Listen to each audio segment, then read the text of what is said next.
सुप्रभात प्यारे विद्यार्थियों। कल हमने हिंदी में क्षितिज भाग 1 के अंतर्गत काव्य खंड में कबीरदास जी का जीवन परिचय और उनकी साखियों का सार किया था। आज हम उससे आगे कबीरदास जी की साखियों की सप्रसंग व्याख्या करते हैं। आइए पहले उनकी पहली साखी देखते हैं जो दोहों के रूप में लिखी गई है। एक बात तो आप जानते होंगे, कबीरदास जी के जितने भी दोहे हैं उनका गायन किया गया है। उन्हें गा करके और हमारे सामने भी और दूसरों के सामने सुने होंगे कबीर के पद, तो ये पद भी गाया जा सकता है। इसे गा करके हम अच्छे से समझ सकते हैं। गायन इसलिए होता ताकि हम आसानी से उससे जुड़ सकें। मैं इस पद को गाकर आपके सामने स्पष्ट कर रहा हूं, आप ध्यान से सुनना। मान सरोवर सुभर जल, हंसा केली कराही। मान सरोवर सुभर जल, हंसा केली कराही। मुक्ता फल मुक्ता चुगे, अब कुड़ी अनत न जाही कबीरा, अब कुड़ी अनत न जाही। तो यहां पर कबीरदास जी ने जो पहला पद लिखा है, पहली साखी लिखी है, उसे मैंने गाकर आपके सामने सुनाया है। अब इसका हम सप्रसंग व्याख्या कर रहे हैं। सबसे पहले जब भी कोई पद होता, पद्यांश होता है, हम उसका प्रसंग लिखते हैं। तो प्रसंग में हमें सबसे पहले क्या स्पष्ट करना होता है? सबसे पहले हमें कवि और कविता का नाम स्पष्ट करना होता है जब भी हम प्रसंग देते हैं। तो यहाँ पर हम सबसे पहले ये देखेंगे कि कौन सी कविता है और कहां से ली गई है। तो इसमें अगर हम लिखें, प्रस्तुत पंक्तियां हमारी हिंदी की पाठ्य पुस्तक क्षितिज भाग 1 में संकलित निर्गुण भक्त कवि कबीरदास जी द्वारा रचित, कबीरदास जी के द्वारा रचित साखियां से उद्धृत की गई हैं। इनमें कबीरदास जी ने मनुष्य के हृदय को सरोवर तथा आत्मा को हंस का रूपक बताते हुए आत्मा के मुक्त भाव से भक्ति रूपी मोतियों को चुगने की बात की है, चुगने का वर्णन किया है। मतलब कहने का अर्थ क्या है? भक्ति रूपी मोतियों को कौन चुन रहा है, चुग रहा है? मुक्त भाव से आत्मा चुग रही है। ये बात इन्होंने यहां पर स्पष्ट की है, क्योंकि मनुष्य जो है सांसारिक विषय वासनाओं में उलझ करके रह जाता है, भक्ति भाव से वह दूर रहता है। तो यहां पर जो बात उन्होंने स्पष्ट की है वो क्या स्पष्ट की है? मुक्त भाव से भक्ति रूपी मोतियों के चुगने की बात उन्होंने की है। अब यहां पर हम इस साखी का अर्थ स्पष्ट करेंगे। मान सरोवर सुभर जल। अब मान सरोवर का अर्थ यहां पर क्या है? हृदय रूपी सरोवर। सुभर लबालब भरा हुआ, अच्छी तरह से भरा हुआ जल मैंने पानी। तो जो हमारा हृदय रूपी सरोवर है वो ज्ञान रूपी जल से पूर्णतया भरा हुआ है, जिसमें हंसा होती है आत्मा।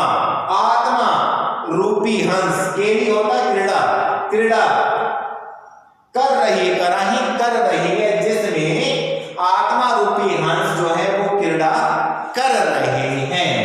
आगे मुक्ता फल मुक्ता चुगे। मुक्ता फल का अर्थ है यहां पर मोती। मुक्ता मुक्त भाव से, चुगे चुग रहे हैं। तो मतलब क्या है? हंस, आत्मा रूपी जो हंस है वो क्रीड़ा करते हुए उसमें से मुक्त भाव से मोतियों को चुग रहे हैं, चुन रहे हैं। अब उड़ी अनंत न जाही। अब इसके पश्चात उड़ी, उड़कर, अन्यत्र कहीं और, न जाही न जाना। अब वह आत्मा रूपी हंस कहीं और उड़ करके नहीं जाना चाहता। तो कहने का अर्थ क्या है? यहाँ पर कबीरदास जी ने यहाँ पर क्या है? आत्मा रूपी हंस को भक्ति रूपी या मुक्त भाव से भक्ति रूपी जो है मोतियों को चुनने की बात की है, क्योंकि जिस व्यक्ति की अगर कीमत पता चल जाए तो वो उस चीज को छोड़ करके कहीं और नहीं जाना चाहे, क्योंकि मोती जो होते हैं सबसे बेशकीमती होते हैं। इसलिए कहा है कि यहाँ पर मोतियों को चुगकर हंस जो है कहीं और उड़ करके नहीं जाना चाहते। अगर हम सांसारिक विषय वासनाओं में उलझ करके रह गए, ईश्वर से, आत्मा से परमात्मा का मिलन नहीं हो पाता है, ऐसी स्थिति में क्या है, हम सिर्फ सांसारिक बन करके ही रह जाते हैं। यही संदेश कबीरदास जी यहाँ पर देना चाहते हैं कि जब आत्मा रूपी हंस को मोती मुक्त भाव से चुगने को मिल जाते हैं तो वो स्थान को छोड़ करके नहीं जाना चाहता है। अब यहाँ पर हम विशेष स्पष्ट करेंगे। तो मैं पहले भी बता चुका हूं, जब हम किसी भी पद्यांश की स्वप्रसंग व्याख्या करते हैं तो इसमें विशेष अवश्य दिया जाता है। तो यहाँ पर सबसे पहली बार सदुकड़ी भाषा का प्रयोग किया है। जब मैंने कबीरदास जी का जीवन परिचय बताया था तो उसमें मैंने स्पष्ट किया था कि यहाँ पर सदुकड़ी भाषा का पंचमेल खिचड़ी भी उनकी भाषा को कहा गया था। तो यहाँ पर सदुकड़ी भाषा का प्रयोग किया गया है। प्रसाद गुण का प्रयोग है। प्रसाद गुण होता क्या है, हमने सुन लिया प्रसाद गुण है, अब होता क्या है, प्रसाद गुण की अगर बात की जाए, ऐसी काव्य रचना होती है, प्रसाद गुण में ऐसी काव्य रचना होती है जिसको पढ़ते उसका अर्थ ग्रहण हो जाए, मतलब ज्यादा हमें माथा पच्ची ना करने, ज्यादा सोचना ना पड़े, पढ़ते ही पहली ही दृष्टि में हमें उसका अर्थ स्पष्ट हो जाए। पर कोई ऐसी बात ही नहीं है जो अर्थ स्पष्ट ना हो रहा, बिल्कुल सरल शब्दावली में लिखा गया है। तो जहां पर हमें पढ़ते ही प्रथम दृष्टि में उस काव्य का अर्थ स्पष्ट हो जाता है या काव्य रचना का अर्थ स्पष्ट हो जाता है, वहां पर प्रसाद गुण होता है, ये बात याद रखना। आगे लाक्षणिकता।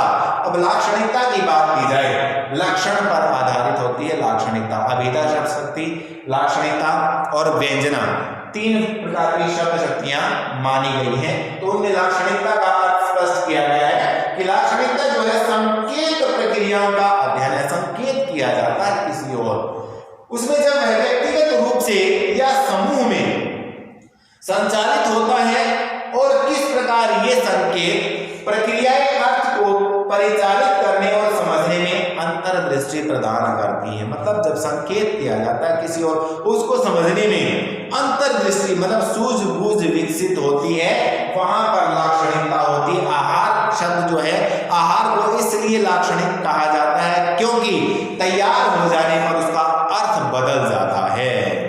अब यहाँ पर दूसरी बात मैं और समझाऊं, जैसे लक्षण होते हैं किसी के, कोई भी व्यक्ति है पर वो वैसा होता नहीं है, लेकिन हम उसे वैसा कह देते, क्यों? क्योंकि उसके लक्षण उसके समान प्रतीत होते। जैसे हम कह देते हैं कि यह तो निरा गधा है, गधा थोड़ी है वास्तव में वो, लेकिन यहाँ पर उसके लक्षण ऐसे प्रतीत हो रहे हैं, इस कारण वहां पर लाक्षणिकता कहलाती है। तो ये बात हमें स्पष्ट करनी होती है।